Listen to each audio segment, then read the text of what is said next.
네, 안녕하십니까. 2020년도 국가공무원 9급 공채시험 필기시험이 저번 주에 시행이 됐죠. 자, 교정학 개론 20문제 한번 해설을 해보도록 하겠습니다. 자, 기본적으로 이제 한번 이제 구성을 좀 보죠. 우리가 이제 교정학 개론이다. 개론 해가지고 불리는 파트가 두 개가 있죠. 형사정책론이 있고 교정론 1권, 2권 이렇게 나눠지잖아요. 그래서 각각의 이론 부분이 있고 법령 부분이 있는데 형사정책론은 이론 부분이 한 4문제 정도가 나왔다고 보시면 됩니다. 이번에. 그 다음에 이제 법령 부분은 5문제 정도 나왔고요. 교정론에서는 이론 부분은 1문제가 출제가 됐고 법령이 한 10문제가 나왔어요. 그래서 형사정책론 통틀어서 9문제 나왔고 그다음에 교정론 통틀어서 11문제가 나왔습니다. 그래서 이제 20문제가 완성이 된 거죠. 그리고 이제 교정학 개론 전체로 봤을 때 이론이 5문제, 법령이 15문제. 그래서 법령이 상당히 중요도를 많이 갖고 있구나라는 걸 우리가 알 수 있습니다. 그래서 공부할 때도 이런 부분에 좀 주안점을 두시고 하는 거예요. 자, 이제 문제로 바로 들어가서 어떤 문제들이 나왔고 어떻게 풀었어야 되는지 한번 봅시다. 자, 1번이에요. 1번 문제. 다음 설명에 해당하는 학자는 하고 물어보고 있습니다. 자, 박스 안에 뭐라고 질문을 줬는가? 범죄는 정상적인 것이다. 정상이다라고 주장을 했다라는 것이죠. 그러면 범죄는 정상적인 거야? 자, 범죄가 정상적인 거야. 뭐죠? 여러분들이 배운 것 중에서 범죄 정상설이라고 하는 거 있죠. 그렇죠?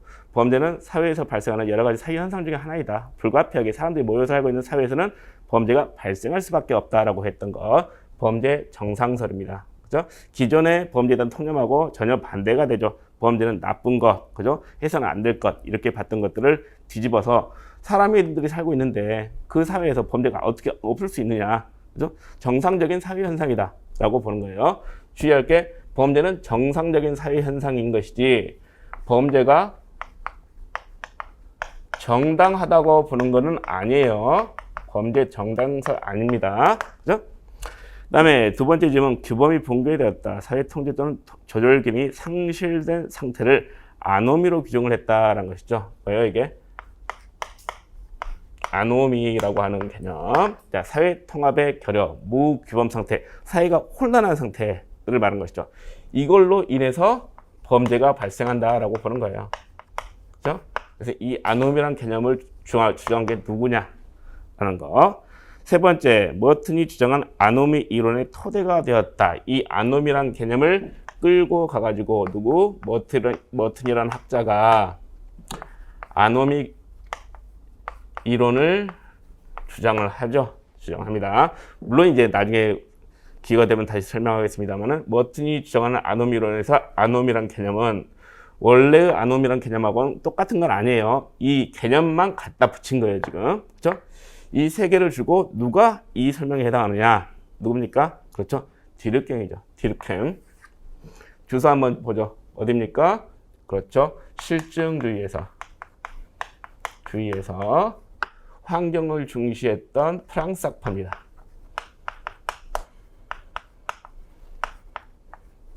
그렇죠? 그래서 디르켐 뭐 여러 가지로 표현을 하죠. 자, 디르켐이 1번이 정답인 거죠. 문제 2번. 자, 형의 집행 및 수용자의 처우에 관한 법률 시행 규칙상 교정장비의 하나인 보안장비에 해당하는 것만 모두 고르면 문제를 되게 어렵게 물어보고 있어요. 그죠? 자, 시행 규칙상 교정장비라고 했습니다. 그러면 이 부분을 좀 지우고. 자, 형집행법 시행규칙을 저는 그냥 단순히 규칙이라고 쓰는 거 알고 계시죠? 자, 규칙에서 교정장비 그러면 4가지가 나옵니다. 4가지가 나와요. 그래서 전자장비, 보호장비, 보안장비, 그리고 무기. 이 4가지가 나오죠. 자, 그런데 문제는 뭐? 교정장비의 하나인 보안장비에 해당하는 거 고르라는 얘기죠. 그러면 다른 것들이 여기 좀 섞여 들어갔다는 거 아니에요? 그래서 기역번에 포승, 니은번에 교도봉 이래 돼 있죠. 자, 포승하고 교도봉 이거를 묶어서 보호장비라고 보시면 안 돼요. 가장 일반적인 보호장비 생각나는 거 뭐 대표적인 게 포승, 수갑 이렇게 아예 세트로 보세요. 포승, 수갑. 그죠? 그 외에 뭐 머리 보호장비, 발목 보호장비, 보호대, 보호자, 보호복, 보호침대 이런 것들이 있는 거죠. 뭐에? 보호장비에. 그죠? 그러니까 기억번의 포승은 뭐예요?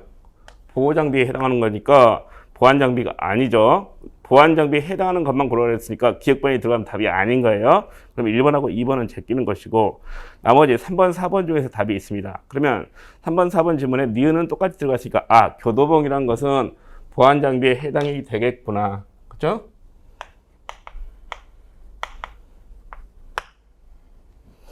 그리고 나서 디귿하고 리을을 보는 거예요. 자, 전자경보기 디귿번, 리을 전자충격기라고 되어 있습니다. 자, 방금 전에 얘기했지만 교정장비에는 뭐가 있다? 전자장비, 보호장비, 보안장비, 무기가 있다. 근데 아무리 봐도 기억에서 리을까지 무기에 해당하는 건 없겠죠, 지금. 그죠? 무기는 기본적으로 총이잖아, 총. 그죠? 없단 말이에요. 그럼 전자경보기, 전자충격기가 과연 어디에 해당할 것인가? 전자라는 말이 붙어 있으니까 전자장비냐? 이렇게 봐야 되냐? 그렇게 가면 안 되는 거예요. 그렇게 가면 안 됩니다. 자, 보시면 전자경보기는 어디에 속한다? 전자장비에 속하는 거예요. 근데 리을번의 전자충격기는 뭐예요? 전자충격기는 보안장비에 속하는 거죠. 그죠? 보안장비에 속합니다. 이거를 전자라는 단어가 붙었다는 이유로 여기다 갖다 붙이시면 안 돼요. 그죠? 그래서 보호장비의 종류, 그 다음에 보안장비의 종류, 대표적인 교도봉, 이런 거 있잖아요. 전기교도봉, 전자충격기, 가스 분사기, 가스총, 체류탄 이런 것들이 보안장비에 해당이 되는 것이고 전자경보기는 어디에 해당한다? 전자장비에 속한다. 그렇죠? 그러면 리을번이 들어가면 답이 아니니까 어떻게 되죠? 전자충격기가 보안장비니까 니은하고 리을이죠? 니은하고 리을이 보안장비에 해당하는 거죠. 그래서 답이 4번이 됩니다. 그래서 지금까지는 이거 세 개를 주로 물어봤단 말이에요. 보호장비, 보안장비, 무기 이런 것들을 주로 물어봤어요. 그죠? 그 중에서도 제 첫 번째가 이거, 그죠? 1순위가 이거, 그다음에 2순위가 이거. 무기는 잘 안 물어봤어요. 근데 드디어 이제 전자장비를 잘 물어볼 시기가 왔어요. 그래서 대비를 좀 해두셔야 돼요. 그래서 뭐 전자장비의 사용 요건 뭐 그런 것들도 마찬가지겠고 전자장비 종류 이런 것들도 알아두셔야 됩니다. 자, 3번 문제 들어갑니다. 형의 집행 및 수용자의 처에 관한 법령상 교도 작업에 대한 설명으로 옳은 것을 물어보고 있죠. 자, 1번 소장은 교도관에게 매일 체크 수용자의 작업 실적을 확인하게 해야 된다. 자, 여기서 문제는 뭐예요? 소장이 직접 하는 거예요. 지금 작업 실적 확인을? 아니죠. 교도관에게 확인하게 하는 거죠. 그죠? 그거 하나 체크하시고 얼마마다? 매일 하는 거예요. 매일. 자, 그다음에 1번, 2번은 맞습니다. 2번. 소장은 수용자에게 작업을 부과하는 경우 작업의 종류, 작업 과정을 정해서 수용자에게 고질 필요가 없나요? 야, 가서 일해. 그럼 되는 거예요? 그게 아니죠. 이게 어떤 작업이고 어떻게 하는 거야 라는 걸 알려줘라라는 얘기 하는 거 아닙니까? 무조건 끌고 가서 땅 파, 묻어, 옮겨 이게 아니란 거죠. 자, 그래서 고지를 해야 됩니다. 고지하여야 한다라고 돼 있어요. 2번 옳지 않고.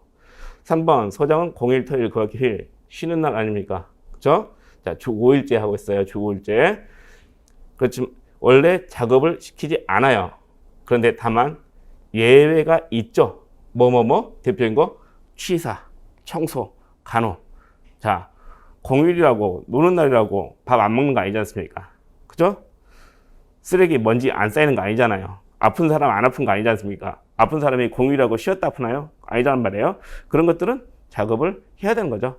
그러니까 그런 예외가 있다. 그런 예외 외에는 원칙적으로 공휴일, 토요일, 휴일에는 작업을 부과하지 않습니다. 네, 질문 3번은 예외가 없이 일체의 작업을 부과할 수 없다 그랬으니까 틀리죠. 4번 작업 과정은 작업 성적, 시간, 난이도, 숙련도를 고려해서 정한다. 자, 여기까지는 맞아요.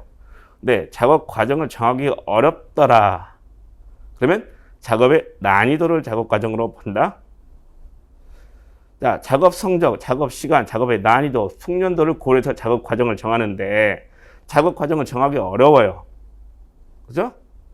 그러면은 보자는 거예요. 방금 전에 봤던 성적, 시간, 난이도, 숙련도 중에서 그나마 객관적인 지표가 되는 건 뭐겠습니까? 작업 시간 아니겠어요? 그죠? 작업의 난이도를 작업 과정으로 보는 게 아니라 작업 시간을 작업 과정으로 보는 것이죠. 그래서 4번도 옳지 않다. 자, 옳은 것은 뭐? 1번 지문. 문제 4번 갑니다. 자, 형집행 법령상 조직폭력 수용자죠. 조직폭력 수용자. 자, 엄중관리 대상자가 있잖아요. 엄중관리 대상자.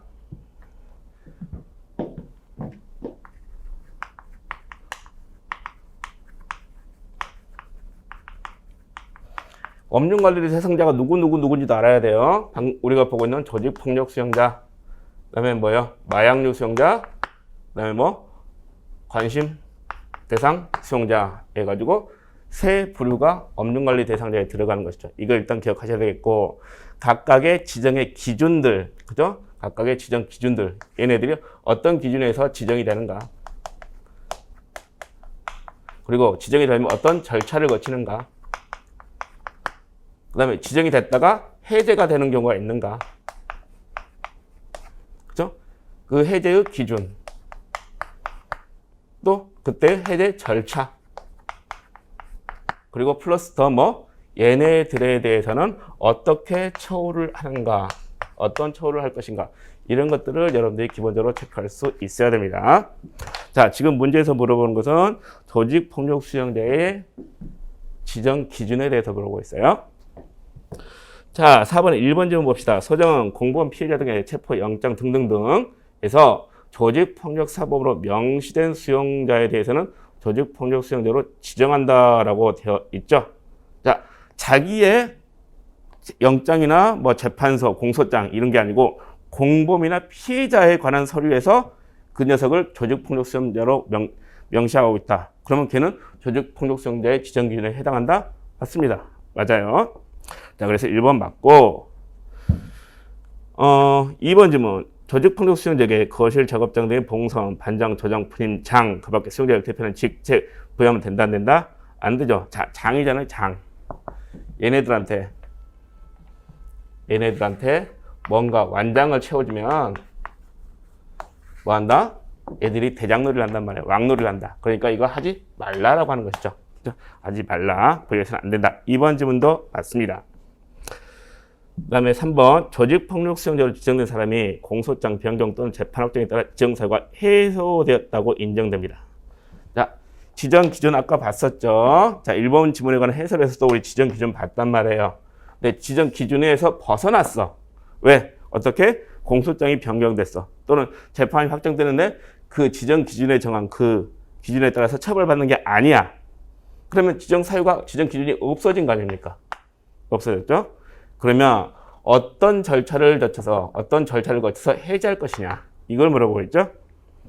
교도관 회의의 심의 또는 교정자문위원회의 의결을 거쳐 지정을 해야 된다. 자, 이거 깜빡 속기 쉬워요. 교도관 회의의 심의 또는 뭐죠? 분류처우위원회의 의결입니다. 교정자문위원회의 의결이 아니에요. 그죠? 그래서 3번도 옳지 않습니다. 3번이 옳지 않죠? 4번 조직폭력 수용자가 작업장 등에서 다른 수용자 음성적으로 세력을 형성하는 등 집단화할 우려가 있더라라는 거예요. 그죠? 우리 영화 같은 데서 많이 보잖아요. 그죠? 주인공이 교도소를 갔더니 교도소에 꼭 뭐야? 큰형님이 있죠. 그죠? 주위에 막 떡대도 세워놓고 그런 경우들. 자, 그런 경우는 법무부 장관에게 해당 조직폭력 수용자의 이송을 지체 없이 신청해야 된다라고 규정이 되어 있습니다. 알아두시면 되겠고, 자, 그래서 옳지 않은 건 뭡니까? 방금 전에 봤던 해제 절차예요. 절차 뭐? 조직폭력 수용자는 교도관 회의의 심의 또는 분류처우위원회의 의결을 거쳐서 지정을 해제를 하는 겁니다. 교정자문위원회가 아니에요. 3번이 옳지 않죠? 5번 문제. 자, 법령상 소장이 교도관으로 하여금 수용자의 접견 내용을 청취 기록, 녹음 또는 녹화하게 할 수 있는 경우가 아닌 것은, 자, 접견, 외부 교통권 아닙니까? 그죠? 우리가 외부 교통권 했을 때 현행법상 뭐뭐뭐 있죠? 그죠? 접견, 그다음에 옛날에는 뭐요? 서신수수라고 하는데 서신이라는 표현이 이제 편지로 바뀝니다. 편지수수. 그다음에 전화통화. 편지가 맞죠? 서신보다는. 그죠? 그래서 이제 각각의 사유들이 있는데, 자, 접견의 경우는 뭐예요? 여러 가지 것들이 있죠. 접견이 안 되는 경우, 접견 제한 사유. 그죠? 그다음에 접견의 그 내용을 청취, 듣거나, 기록, 받아 적거나, 녹음하거나, 녹화할 수 있는 사유들이 있죠. 또 접견하다가 도중에 끊어버릴 수가 있죠. 접견 중지 사유도 있고요. 이런 것들을 대표적으로 접견과 관련해서 꼭 알고 계셔야 되는 거죠. 자, 어떨 때 접견의 내용을 듣거나 받아 적거나 녹음 녹화할 수 있는 것이냐에 대해서 자, 어떻게 외워야 됩니까? 우리가 증저금 교시 그랬죠?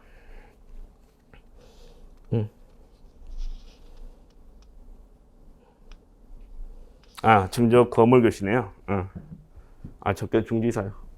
증저금 교시. 증저 교시. 죄송합니다. 저도 헷갈려가지고. 하도 많으니까. 자, 접견 내용을 청취, 기록, 녹음, 녹화할 수 있는 사유는 뭐가 있죠? 자, 증거인멸, 증. 다음에 형사법령에 저촉되는 행위를 할 우려가 있다. 다음에 뭐죠? 수용자의 교화 또는 건전한 사회복귀를 위해서 필요할 때, 시설의 안전과 질서 유지를 위해서 필요할 때, 이럴 때는 접견 내용을 청취, 기록, 녹음, 녹화할 수 있죠. 증저교시. 근데 문제에서 자, 접견 내용의 청취, 기록, 녹음, 녹화할 수 있는 사유가 아닌 것은 물어보고 있죠. 자, 1번을 봤더니 뭐예요? 수용자의 처우 또는 교육실 운영에 의해서 거짓 사실을 유포합니다. 거짓 사실을 유포하고 여기서 하루에 한 끼밖에 안 줘. 맨날 막 채찍으로 때려. 응? 잘 때도 막 쇠사슬로 묶어놓고 있어. 막 그런단 말이죠. 그럼 어떻게 해야 돼요? 저놈이 헛소리 하네. 그러면서 그 내용을 듣고 있어요.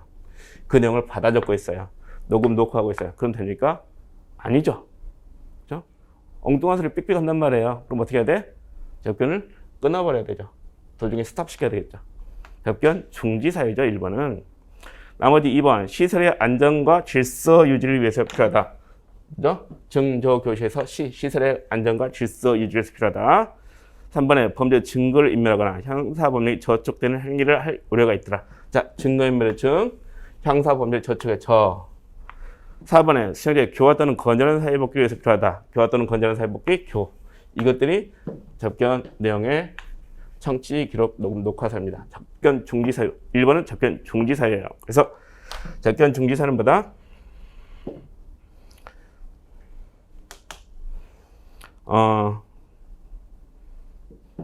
그죠? 거울 또는 거품 교시 해가지고 어디 나와 있죠? 형집행법 42조에 나와 있죠. 자, 증거인멸. 접견하다가 도중에 증거를 인멸하려고 해요. 그럼 끊어버리는 거예요. 그죠? 또 저는 뭐예요? 형사법률에 저촉되는 행위를 하려고 합니다. 세 번째, 방금 전에 봤던 것처럼 수용자의 처우나 규정식 운영에 관해서 거짓 사실을 유포합니다. 엉뚱한 소리 삑삑하는 거죠. 그다음에 물 또는 품은 뭐예요? 금지 물품에 관한 행위랍니다. 금지 물품. 그렇죠? 나머지 교시는 교화 또는 건전한 사회복귀를 해칠 우려가 있더라. 시는 시설의 안전과 질서를 해칠 우려가 있더라. 이런 것들이 중지 사유에 해당이 되죠. 그래서 5번은 1번이 정답이 되죠. 자, 6번 가보겠습니다. 형집행 법령상 특별한 보호가 필요한 수용자 처우. 자, 우리 형집행 법령에서 특별한 보호가 필요하다라고 하면은 뭐 여성 수용자, 그다음에 노인 수용자, 장애인 수용자, 외국인 수용자, 소년 수용자 이 정도가 꼽히게 되겠죠. 그 내용들을 쭉 볼 거예요. 자, 옳지 않은 것은 물어보고 있죠. 1번 수용자가 임신 중입니다. 또는 출산을 했어요. 근데 가로 안에 유산 사산은 제외한다라고 되어 있습니다. 유산 사산을 제외하나요? 아니죠. 유산 사산도 포함한다라고 되어 있죠. 포함한다. 그래서 유산 사산이 어디에? 출산에 포함이 됩니다. 유산이 뭐고 사산이 뭔지는 대충 구분을 해드렸죠. 유산은 뭐예요? 애가 일찍 태어났는데 죽은 경우, 그죠? 예정한 것보다 너무 일찍 태어났죠. 그래가지고 혼자서 이제 독립해서 독자적으로 성장이 안 돼가지고 죽은 경우 유산. 사산은 뭐예요? 애가 죽어서 뱃속에서 죽어서 태어난 경우를 사산. 그렇게 구분하시면 돼요. 이런 것들도 전부 다 출산이라는 개념에 포함을 시켜가지고 어떻게 한다? 모성보호 및 건강 유지를 위해서 정기적인 검진 등 적절한 조치를 해야 된다라고 보고 있는 거예요. 그래서 1번이 옳지 않습니다.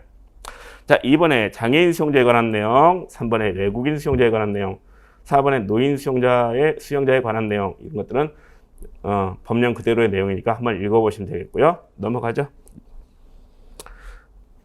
7번입니다. 교도작업의 운영 및 특별회계에 관한 법률상 옳지 않은 것을 모두 고르면, 자, 이 7번 문제가 아마도 올해 9급 공채 규정학 개론에서 좀 제일 여러분들이 풀기 힘든 까다로운 문제였을 것 같아요. 왜냐면 이제 보통의 문제들이 그렇거든요. 이 교도작업의 운영 및 특별회계에 관한 법률이 우리가 이제 교도작업 파트 부분에서 나온단 말이에요. 그죠? 그러면 보통의 문제들은 교도작업에 관한 이론에 관한 지문 또는 형집행법상, 그죠? 형집행 법령상, 법령에 관한 내용들. 그리고 플러스 여기다가 곁들여가지고 지금 우리가 보고 있는 교도작업의 운영 및 특별회계에 관한 법률의 내용을 갖다 붙이는 이런 식으로 보통 구성이 됐어요. 그러니까 교도작업의 운영 및 특별회계에 관한 법률만 단독적으로 물어본 거는 상당히 희귀한 상황이죠. 그러다 보니까 전통적으로 이제 공부가 아니라 교재에 없는 내용들, 그런 것도 이제 출제가 된 감이 있습니다. 그래서 이거를 맞추시기는 약간 좀 힘들었을 것이다 라고 생각이 듭니다.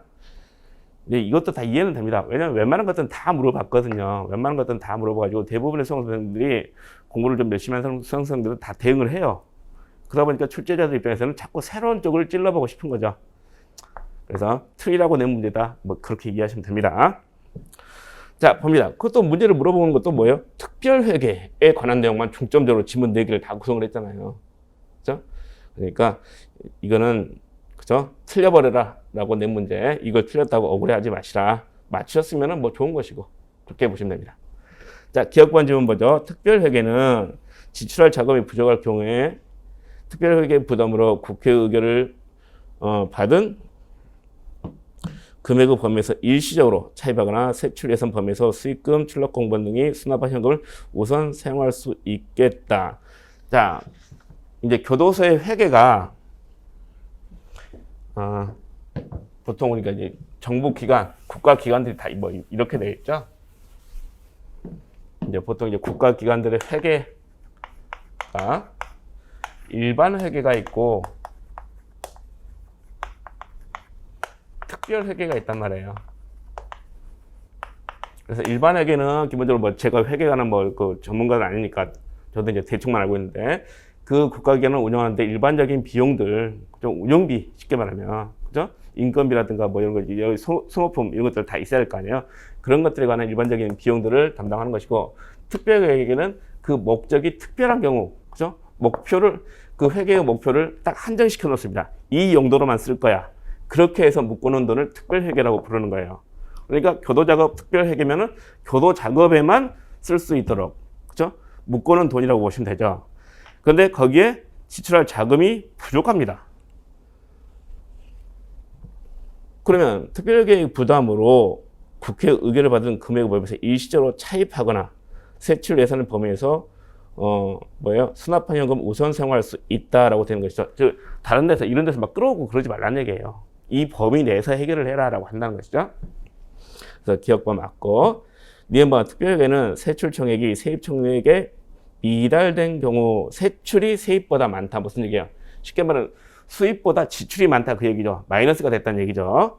또는 교도작업 관련 시설의 신축, 마련, 유지, 보수에 필요한 경우에는 뭐예요? 돈이 지금 필요하다잖아요. 저 돈이 없죠, 지금. 근데 돈이 필요해. 써야 되니까. 예산 범위에서 일반 회계로부터 전입을 받을 수 있다. 원칙적으로는 일반 회계에서 끌어오면 안 돼요. 구분이 분리가 돼 있으니까. 근데 예외를 설정을 해주는 거죠. 예외를 설정해. 그죠? 빵꾸가 났어. 그죠? 세입이 세출에 미달됐어. 그죠? 근데 그 다음에 교도작업 관련 시설의 신축, 마련, 유지, 보수에 필요한 경우라는 표현. 이게 애매하단 말이에요. 그죠? 이 교도작업의 운영 및 특별회계에 관한 법률 제10조를 보면 뭐라고 돼 있다? 시설 개량이나 확장에 필요한 경우라고 되어 있습니다.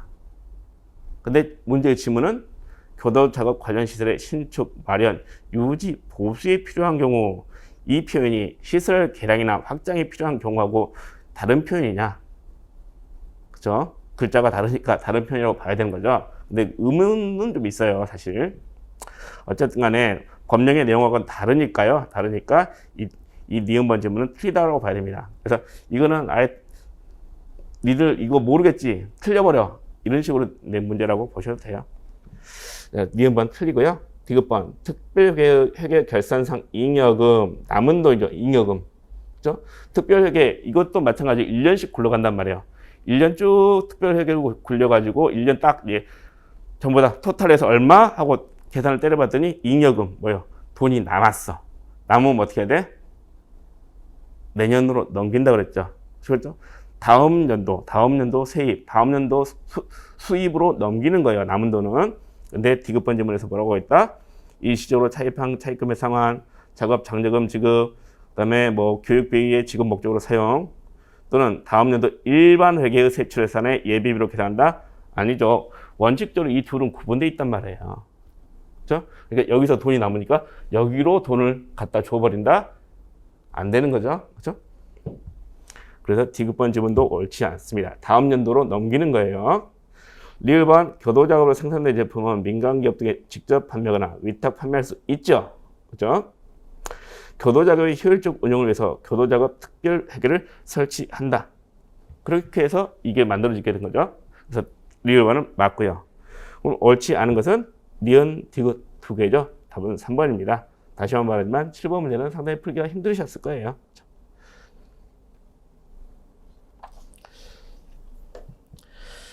자, 8번 갑니다. 민영교도소의 설치 운영에 관한 법령상 옳지 않은 거 물어보고 있죠. 자, 1번 민영교도소의 설치 운영에 관한 회계는 교도작업 회계와 일반 회계로 구분하며, 자, 민영교도소에 수용된 수용자가 작업하여 발생하는 수입은 국고 수입으로 한다. 그렇죠? 자, 마찬가지로 교정법인의 어떤 단체 회계도 일반과 특별 이렇게 나눠진다. 민영교도소에서는 뭐예요?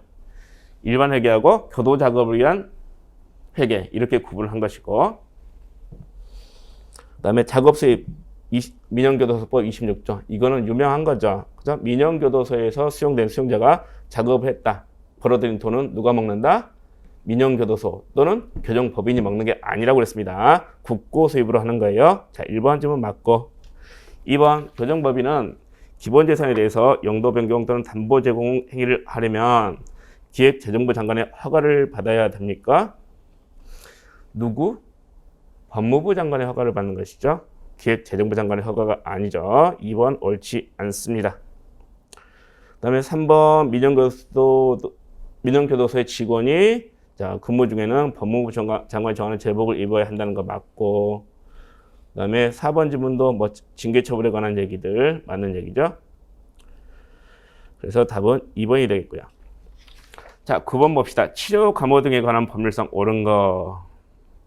1번 마약, 향정신성 의약품 등등등에 남용되거나 또는 해독을 끼칠 우려가 있는 물질, 알코올을 식음 등등등을 해가지고 그런 습벽이 있더라. 또는 그에 중독된 자. 그래서 표현이 상당히 길지만 우리는 간단히 뭐 중독자 또는 중독된 자 이렇게 체크를 하시면 돼요. 자, 중독자가 금고 이상의 향에 해당하는 죄를 범했습니다.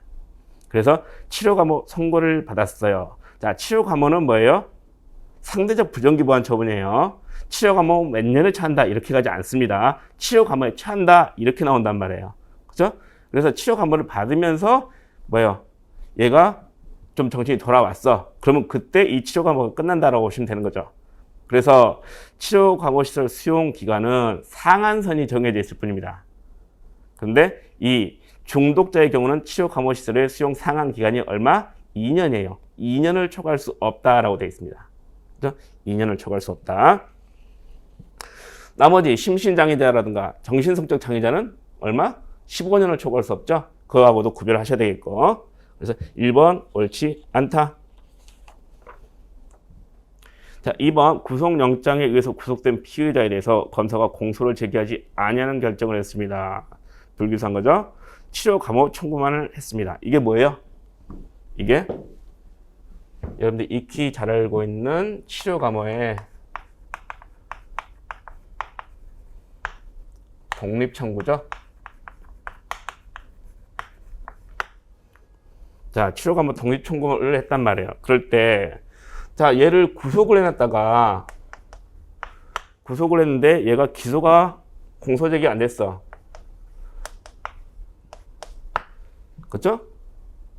그러면 구속을 했으면 구속 영장이 발부됐을 텐데, 응? 공소 제기 없어졌단 말이야. 이건데 치료 감호만 청구를 하는 거예요. 이럴 때 이 구속 영장은 효력이 없어지는 것을 볼 것이냐, 그 얘기죠. 자, 지문에서 뭐라고 했다? 구속영장의 효력이 당연히 소멸한다라고 돼 있죠. 그러니까 뭐 검사는 치료 감호 영장을 별도로 새로이 발부받아야 된다라고 돼 있죠. 그렇지 않아요. 구속해가지고 공소제기를 해야 되는데 공소제기 없이 치료 감호만 독립해서 청구한 경우에는 이 구속영장을 뭘로 본다? 치료 감호 영장으로 봐버립니다. 그래서 효력이 죽지 않아요. 그렇죠? 효력이 상실되지 않습니다. 소멸하지 않아요. 2번도 옳지 않다. 3번 치료 감호 형이 병과되었다. 뭐를 먼저 집행? 치료 감호를 먼저 집행. 그리고 이 경우에 치료 감호 집행 기간은 형 집행 기간이 포함이 됩니까? 안 됩니까? 된다고 그랬죠. 이걸 뭐라고 그런다? 기능적 대체. 익히 알고 있는 내용. 3번도 틀려요. 그럼 남은 건 4번밖에 없네. 그죠? 자, 4번 질문. 피치료 감호제 텔레비전 시청, 라디오 청취, 신문, 도서 열람, 일과 시간, 취침 시간 등을 제어하는 자유롭게 보장된다. 4번이 옳은 내용입니다. 자, 10번 가보면 소년법상 보호처분에 대한 내용으로 옳은 것만을 모두 고르면 제가 항상 하는 말이 소년법에서 문제를 딱 하나만 내세요 라고 한다면 그죠? 보호처분에 관한 내용이 나올 가능성이 높다라고 했었죠. 자, 이번에도 마찬가지입니다. 보호처분에 관해서 그 기간을 물어보는 문제가 한 문제가 출제가 됐죠. 소년법 통틀어서. 기억번, 자, 단기 보관차는 1년으로 한다. 맞죠? 2번, 장기 보관차는 2년으로 하는 것이죠. 다만 이거는 1년 범위에서 한 번 연장할 수가 있죠. 단기라고 되는 것들은 연장이 안 돼요. 그죠? 단기라고 되는 것들은 연장이 안 됩니다. 니은번도 맞고, 3번, 아니, 디귿번. 보호자 또는 보호자를 대신하여 소년을 보호할 수 있는 자에게 감호 위탁한다. 그래서 제가 보통 보호자 등 위탁이라고 부르는 거 있잖아요. 그죠? 1호 처분.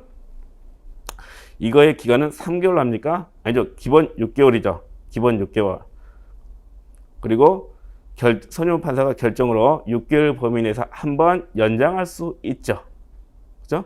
그러니까 디귿번 지문은 뭐가 문제예요?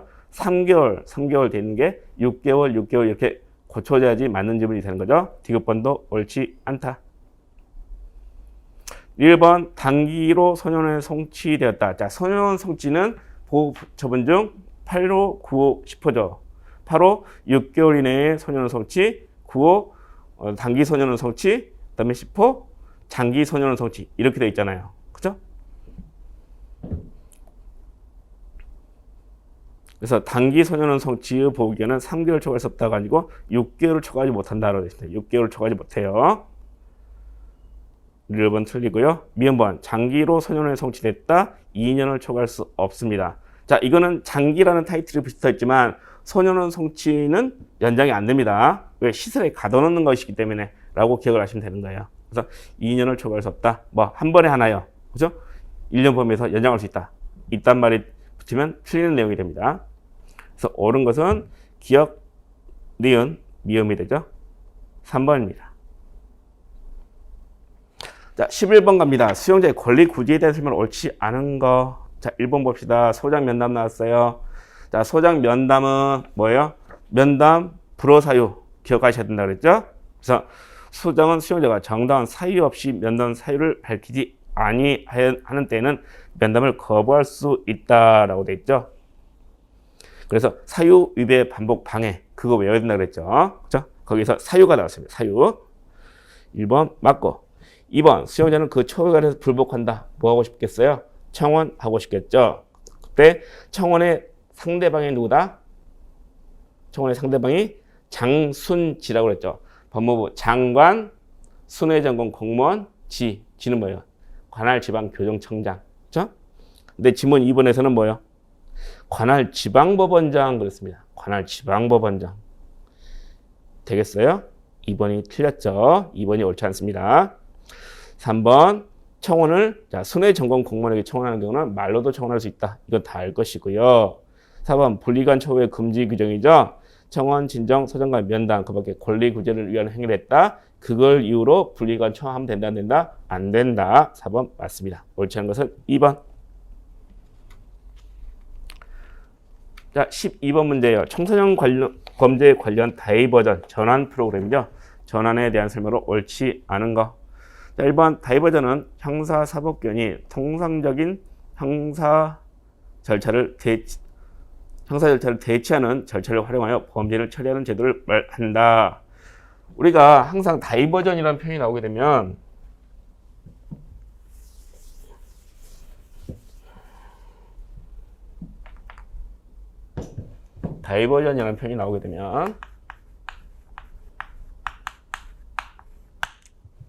두 가지 개념 표시를 알고 있습니다. 그랬죠? 뭐 공식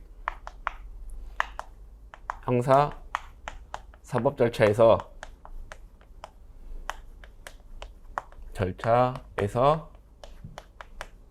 이탈을 시킵니다. 그러면서 플러스 하나 더 뭐 사회 내 처우 프로그램에 위탁을 시켜요. 이 두 개의 개념 표시가 맞아 들어가야지 우리가 다이버전이라고 하는 것이죠. 그죠? 그래서 그러면서 통상적인 형사 절차를 대체하는 절차를 활용해서 범죄를 처리한 제도다. 맞다고 볼 수 있고요. 2번 공식적인 형사처벌로 인한 낙인 효과를 최소화하는 목적을 갖고 있다. 왜 공식 형사사법 절차에서 이탈을 시킵니까? 이걸 계속 진행하면 뭐가 돼? 처벌할 거 아니에요. 처벌받으면 뭐가 됩니까? 전과자가 되잖아요. 그죠? 전과자는 낙인이 찍혀버리게 되겠죠. 이거를 막으려니까 처벌하지 않아야 되겠고, 그러니까 공식 형사사법 절차에서 이탈을 시키는 거예요. 3번 다이버전은 주체별로 경찰, 검찰, 법원에 의한 다이버전 등으로 분류하는 경우가 있다. 맞고요. 4번 경찰의 선도적군부 기소유예 제도가 대표적인 기소전 다이버전 프로그램을 할 수 있다. 자, 기소유예라는 것이 뭐 기소전 다이버전 프로그램이라고 할 수 있다. 뭐 그럼 대충 맞는 얘기인데, 이 선도적군부 기소유예란 게 뭐야? 기본적으로 기소유예잖아요. 기소가 뭐죠? 공소제기를 미루겠다 그 얘기 아닙니까? 그죠? 선도 조건부로.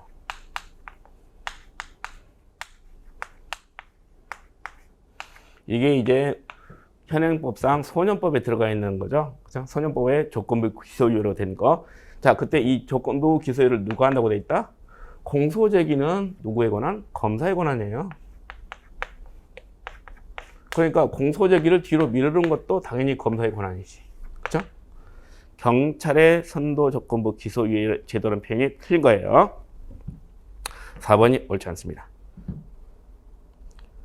13번 회복적 사법에 대한 설명으로 옳지 않은 거. 자, 회복적 사법, 전통적인 사법, 응징적 사법에 대한 반대 의미로 되는 거죠. 범죄를 처벌하는 거, 그것만이 능사는 아니다라는 거예요. 범죄로 인해서 발생한 피해 회복을 하는 거. 그죠? 그럼으로써 범죄자를 사회에 복귀시키고 사회에 통합시켜서 살기 좋은 사회를 건설하는 거, 그게 더 좋은 거 아니겠느냐라고 보는 게 회복적 사법의 기본적인 의미란 거죠. 그래서 2번 형사 절차상 피해자의 능동적 참여, 감정적 치료를 추구한다. 피해자의 관점에서 바로 보기 시작한단 말이에요.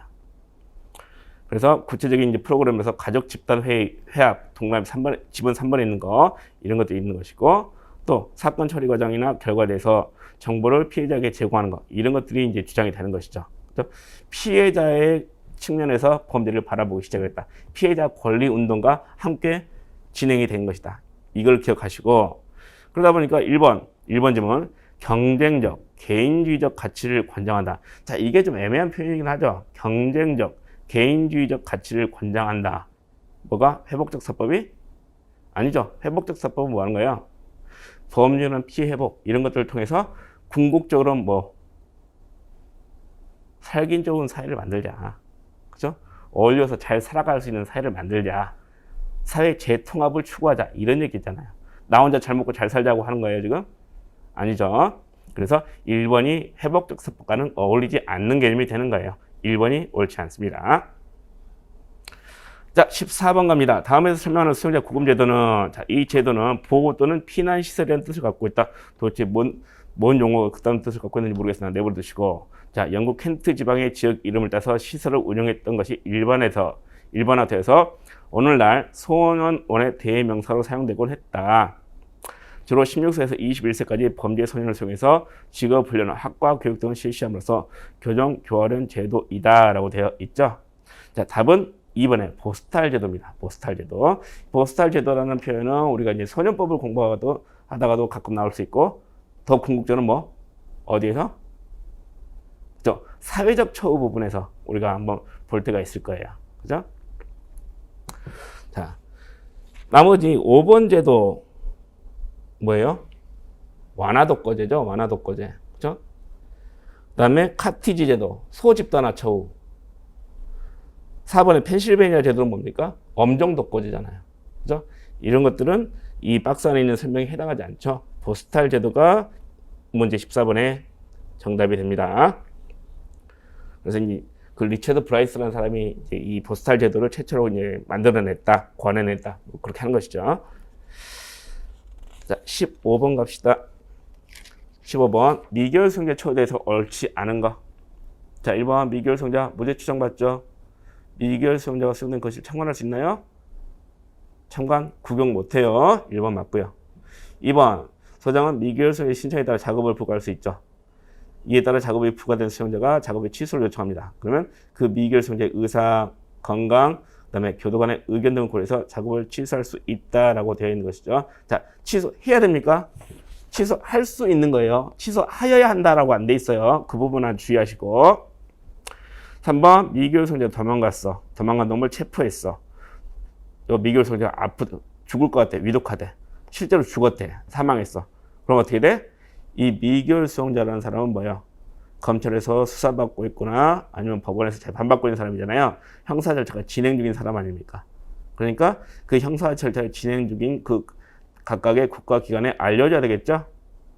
그래서 검사에 또는 법원에 통보를 해야 되는 것이죠. 3번 맞고요. 4번 미결 수용자로서 사건에 서로 관련 있는 사람 누굽니까? 공범이죠. 공범들 분리 수용하고 서로 간의 접촉을 금지. 당연한 얘기하는 거죠. 만약에 미결 수용자를 이송 출정 그 밖의 사유로 규정시설 밖으로 호송하는 경우, 자, 반드시란 표현이 나왔습니다. 반드시.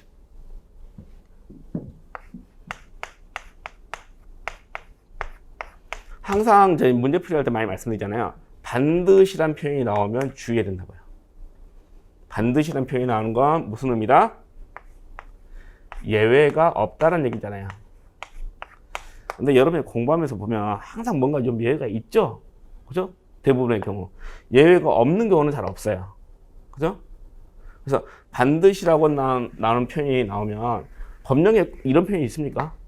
법령 공부하다 보면 반드시 한 표현은 없어요. 거의. 그죠? 그래서 반드시라는 표현이 나오면 이거는 틀릴 확률이 매우 높습니다. 보시면 반드시 해당 사건에 관련된 사람이 탑승한 호송 차량이 아닌 별도의 호송 차량에 탑승시켜야 한다. 이게 되겠냐는 거예요. 만약에 미결 수용자로서 사건에 서로 관련이 있는 녀석이 한 100명이래. 될 수 있습니다. 그죠? 여러분들 요즘 한참 문제가 되는 보이스 피싱 이런 것들, 그죠? 공범이 막 수십 명이에요. 잡힌 애들만. 그럼 걔네들을 전부 다 별도의 호송 차량에 탑승시켜야 되면, 자, 공범이 100명이야. 호송 차량도 100대가 필요하겠네? 그럴 수는 없는 거죠. 그죠? 반드시 이 표현 주의해야 돼요. 그죠? 주의해야 됩니다. 주의. 자, 법령에는 어떻게 돼 있다? 호송 차량의 좌석을 분리하는 등의 방법으로 서로 접촉하지 못하게 해야 한다라고 돼 있단 말이야. 4번이 옳지 않습니다. 16번 수용자의 교육, 교화 프로그램에 대한 설명으로 옳지 않은 거.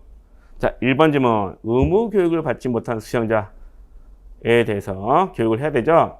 필요하면 중간처우를 위한 전담 교정실 수용을 해가지고 자, 외부 교육기관에 통학, 외부 교육기관에서 위탁 교육을 받도록 할 수 있다. 형집병법 63조에 나오는 내용들이죠. 2번 수용자의 교정 교류에서 상담 심리치료 그 밖에 교화 프로그램을 실시해야 됩니다. 그리고 정서 함양을 위해서 필요하면 연극, 영화 관람, 체육 행사, 그 밖에 문화 예술 활동 이런 것들을 하게 할 수 있는 것이죠. 그다음에 3번 서장은 특별한 사유가 없으면 교육기간 동안에는 교육 대상자를 다른 기관으로 이송할 수 없다. 자, 이거 주의해야 됩니다. 교육 대상자. 자, 공부 열심히 해야 되는 애죠. 그러니까 이송할 수 없다라고 하는 거예요. 근데 자, 예외 없이 무조건 이송할 수 없다라고 하는 거예요. 특별한 뭐라고 돼 있죠? 특별한 사정이 없으면이라고 돼 있습니다. 특별한 사정이 없으면이라고 돼 있잖아요. 그러면 특별한 사정이 없으면 교육 대상자를 다른 곳에 이송할 수 없다고 했으니까 특별한 사정이 있다면 그때는 교육 대상자를 다른 곳으로 이송할 수 있는 거죠. 그렇죠? 이 표현 주의해야 돼요. 지문은 특별한 사유가 없으면 교육 대상자를 다른 곳으로 이송할 수 없다고 그랬으니까 맞는 거죠. 자, 4번 수용자에게 학위 취득 기회를 부여하기 위해서 독학에 의한 학사학위 취득 과정을 설치 운영할 수 있죠. 독학사 과정. 이 교육을 실시하는 경우 소요되는 비용은 특별한 사정이 없으면 국가의 부담으로 합니까? 교육 대상자의 부담으로 합니다. 교육 대상자의 부담으로 해요. 그래서 부담 문제 같은 것들 잘 보셔야 돼요. 비용 부담 문제 나오면 거의 대부분이 대상이 되는 수용자가 부담을 하잖아요. 근데 이런 경우는 특이한 경우, 예외적인 경우인 거죠. 기억하셔야 됩니다. 4번이 옳지 않다. 17번 가죠. 자, 특정 범죄자에 대한 보호관찰 및 전자장치 부착 등에 관한 법률. 자, 이제는 이제 이미 개정이 돼 있죠. 그래서 시행이 이제 8월 달부터 되는데 앞에 특정 범죄자에 대한 보호관찰 및 이란 표현이 떨어져 나갔습니다. 그냥 단순히 전자장치 부착 등에 관한 법률로 제목이 바뀌었어요. 근데 지금 아직은 8월 달이 아니니까 그대로 놔두는 거죠. 자, 검사가 위치 추적 전자장치 부착 명령을 법원에 반드시 청구하여야 하는 경우. 자, 뭘 물어보고 싶은 거예요? 전자장치 부착 명령을 청구하여야 한다고.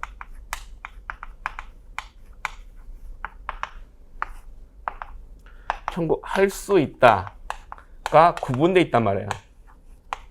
이걸 물어보고 싶은 거예요. 이거하고 구분하고 있느냐 지금.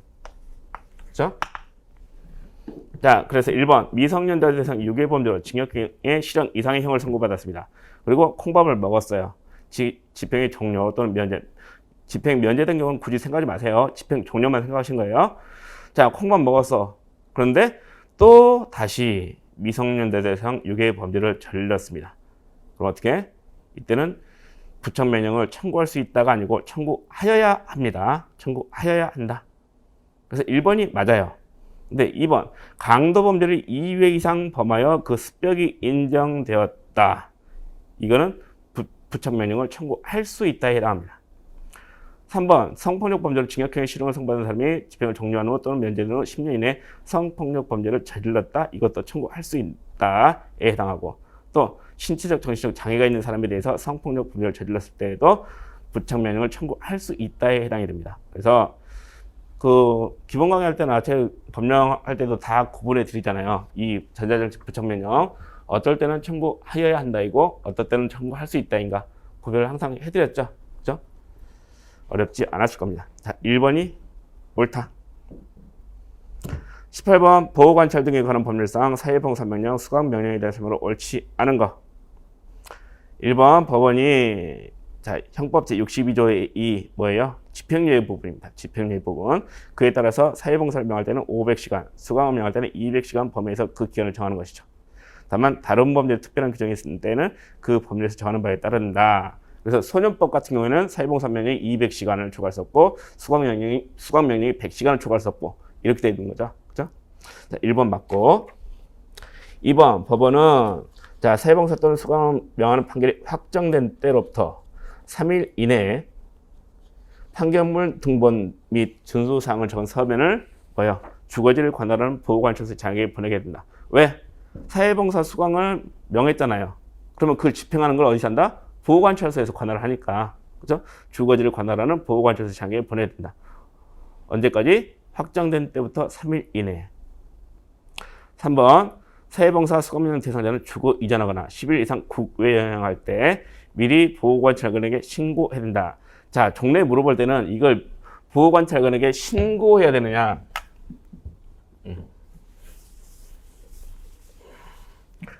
보호관찰관에게 신고해야 되느냐? 아니면은 보호관찰관의 허가를 받아야 되냐?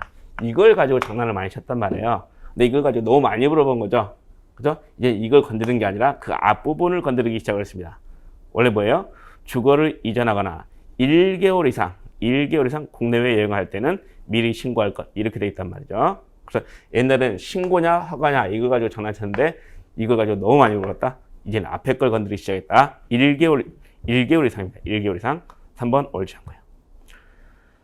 4번 사회봉사 수강명령 대상자가 집행 중에 금고 이상 형의 집행을 받게 됐어요. 해당 형의 집행이 종료 면제되거나 사회봉사 수강명령 대상자 가석방 등 경우 자녀 사회봉사 수강명령을 집행한다라고 되어 있죠. 자, 이게 신설됐습니다. 왜냐면 옛날에는 사회봉사 수강명령을 이것들을 집행하고 있어요. 쭉 집행하고 있는데 이 와중에 이놈이 사고를 쳤네. 그래 범죄를 저질러 가지고 이 범죄 때문에 콩밥을 먹으러 갔단 말이에요. 그죠? 금고 이상 형의 집행을 받게 됐어. 그러면 이게 종료가 되어버립니다. 종료가 되는 거였어요. 근데 이건 불합리하다라고 해가지고 지금 우리가 본 지문 4번처럼 뭐요? 사회봉사 수강명령 집행을 받다가 금고에서 형의 집행을 받게 됐다. 그러면 이게 집행이 종료가 됐을 때 그때부터 다시 얘네들을 이때부터 집행을 하기 시작하는 거예요. 그죠? 이렇게 바뀌었다는 거 알아두시고요. 자, 3번이 옳지 않습니다. 19번 보호관찰심사위원회가 심사 결정한 사항으로 옳지 않은 거. 자, 1번, 2번, 3번, 4번 쭉 있는데 1, 2, 3번은 뭐 다 맞는 얘기죠. 4번 보호관찰을 줬거나 형의 선고유예의 실효. 형의 선고유예의 실효. 이건 어디서 하는 것이다? 법원에서 해주는 거예요. 그래서 법원의 권한입니다. 왜? 선고유예 자체를 어디서 한 거예요? 선고유예 자체를. 형의 선고유예. 법원의 판결에 의해서 나오잖아요. 근데 그걸 실효, 없애버려. 그럼 그걸 누가 해야 되겠어요? 법원이 해야 되겠지. 그죠? 보호관찰심사위원회가 하는 게 아닙니다. 4번이 옳지 않은 것에 해당하는 거죠. 자, 20번 마지막 문제. 낙인 이론에 대한 설명을 옳은 것만을 모두 고르면 자, 기억번 봅시다. 일탈이나 범죄 행위에 대한 공식적, 비공식적, 통제기관의 반응 그리고 이에 대한 일탈 범죄 행위자 스스로가 정의하는 자기 관념에 주목한다. 그러니까 우리가 자꾸 이제 쓰면은 시간이 가니까 안 쓰려고 그러는데 우리가 1차적 일탈 그죠? 그 다음에 2차적 일탈 이거를 구분하는 게 기본적으로 낙인 이론의 기본 입장이란 말이에요. 근데 1차적 일탈, 경미하고 의원적이고 일시적인 일탈이 어떻게 해서 2차적 일탈로 가게 되는가 이거를 이제 설명하는 게 낙인 이론인데 이것에 대해서 1차적 일탈에 대해서 굳이 처벌을 함으로써 그죠? 전과자라는 낙인을 찍어버리게 되니까 그것에 영향을 받아서 자 전과자라는 처벌을 하고 전과자라는 낙인을 찍고 이런 것들이 이 1차적 일탈에 대한 통지기관의 반응이란 말이에요. 반응. 그죠? 그래서 처벌하고 전과자로 낙인을 찍는 거, 이거는 공식적 반응이 되겠고, 비공식적 반응은 뭐겠어요? 사람들이 손가락 자는 거지. 그죠? 전과자라고 욕하고, 손가락질하고, 배척하고, 이런 것들. 그죠? 그런 것들이 비공식적 반응이란 말이죠. 자, 이런 반응에 의해서 1차적 일탈을 저질렀던 사람이 2차적 일탈, 더 큰 범죄로 나아가게 되는 과정, 이걸 설명하는 게 낙인 이론이다라는 거예요. 근데 그것만이 아니고 이런 과정 속에서 뭐 자기 스스로 뭐예요? 아, 나는 나쁜 놈이구나. 그죠? 나는 쓰레기구나. 라는 걸 자기 자신이 받아들여 버리는 경우가 있습니다. 그리고 그에 따라서 행동하는 경우가 있어요. 그럼으로써 2차적 일탈로 나아가게 되는 경우도 있다는 거죠. 그죠? 그걸 지금 기억 지문에서 설명하고 있는 거예요. 그죠? 그 다른 말로 뭐 자아 낙인 뭐 이렇게 표현하기도 하죠. 그래서 기억법 맞고요. 니은번 비공식적 통제기관의 낙인, 공식적 통제기관의 처벌, 이런 것들이 2차 일탈에 중요한 동기로 작용한다. 이 얘기하는 거예요. 그죠? 1차적 일탈에 대한 공식적인 반응, 그리고 비공식적 반응, 이런 것들을 받다 보면 2차적 일탈로 나아가게 되더라. 그래서 니은번을 맞고, 디귿번 범죄 행동은 보상에 의해 강화되고 부정적 반응이나 처벌에 의해 중단된다? 아니잖아요. 지금 부정적 반응, 1차적 일탈에 대한 부정적 반응, 처벌, 이런 것들에 의해서 더 큰 나쁜 짓을 하도록 나아가 버리지 않습니까? 낙인 이론의 입장이 아니죠. 이거는 뭐 버제스 아이커스의 차별적 강화 이론에 관한 얘기인 거예요. 디귿번 틀립니다. 리을번 형사정책상 의도하는 바는 비범죄와 탈시설화 등이다. 자, 낙인 이론에서 말하는 형사정책상의 목표 뭐 있죠? 4D 원칙, 4D 정책이라고 하는 거. 뭐였습니까? 비범죄와 비형벌화, 비시설 처우, 그다음에 다이버전, 전환. 그죠? 거기서 비범죄와 비시설 처우, 탈시설화가 들어가는 거예요. 4D 정책 기억합니다. 자, 그래서 리을번도 옳죠? 옳은 것은 기억, 니은, 리을 3번이 답이 되겠습니다. 자, 여기까지 해서 20분까지 다 풀어봤고요. 다시 한번 시험 보시느라 고생하셨습니다. 자, 마치겠습니다.